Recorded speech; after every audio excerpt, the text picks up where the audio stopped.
গেল বছরে SK movies ও জাজ মাল্টিমিডিয়া যৌথ প্রযোজনা সিনেমা শিকারিতে অভিনয় করে সাড়া ফেলে দেন দেশের সুপারস্টার অভিনেতা শাকিব খান। ছবিটি পরিচালনা করেছিলেন কলকাতার জনপ্রিয় নির্মাতা জয়দেব মুখার্জি। শিকারির সাফল্যের পর চলতি বছরের শুরুতে একই প্রযোজনা প্রতিষ্ঠানের যৌথ উদ্যোগে জয়দেবের পরিচালনাতেই নির্মিত হয় মুক্তি প্রতীক্ষিত ছবি নবাব। আর এই নবাবের পর একই নির্মাতার নির্দেশনায় নতুন আরেকটি চলচ্চিত্রে অভিনয় করতে যাচ্ছেন দেশের তারকা অভিনেতা শাকিব খান।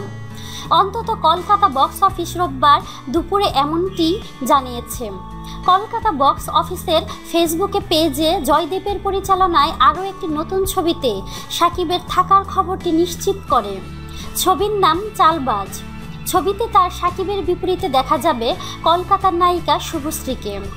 এসকে মুভিজের পরের ছবিতে শাকিব খানের অভিনয়ের বিষয়টি নিশ্চিত করে বললেও এই ছবিটির প্রযোজনাতেও জাজ মাল্টিমিডিয়া আছে কিনা সে বিষয়ে নিশ্চিত করেনি।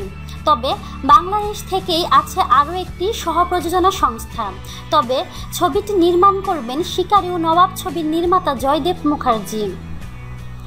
এসকে মুভিজের আগামী ছবিতে সুপারস্টার শাকিব খান। এই ছবির লোকেশন রিকির কাজ চলছে লন্ডনে এবং এই ছবিটির পরিচালকও জয়দেব মুখার্জি। শুটিং শুরু হবে জুনের তৃতীয় সপ্তাহ থেকে। এছাড়াও শ্রী ভেঙ্কটেশ ফিল্মস এর সাথে তো শাকিবের নতুন ছবি আসছেই। তাই বলা যায় এই মুহূর্তে শাকিব খান খুব ব্যস্ততার মধ্যে দিয়ে যাচ্ছেন। কলকাতা বক্স অফিসের তরফ থেকে তাকে শুভকামনা। শাকিব খানের আগামী সিনেমা সম্পর্কে এমন তথ্যই জানিয়েছে এই পেজটি। তো প্রিয় বন্ধুরা, আপনাদের কি মতামত তা কমেন্টের মাধ্যমে আমাদেরকে জানিয়ে দিন। আর অবশ্যই আমাদেরকে লাইক, কমেন্ট, শেয়ার এবং সাবস্ক্রাইব করতে ভুলবেন না।